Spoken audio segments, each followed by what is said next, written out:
state of immunity.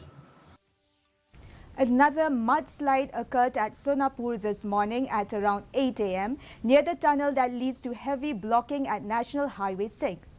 This has been a concern for commuters as they are stuck in a traffic jam for hours. Till 1:30 p.m., workers are in line to clear the debris from today's mudslide, and it is expected that the tunnel should be opened for traffic shortly. Fortunately, no casualties have been reported so far. Whereas residents of Sonapur have raised concern for vehicles parked on the Sonapur bridge posing a risk to the bridge. The bridge serves as a crucial link connecting Meghalaya, Assam, Mizoram, Tripura and parts of Manipur.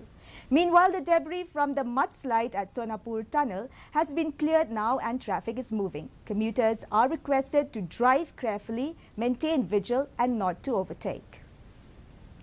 A health camp was conducted to detect patients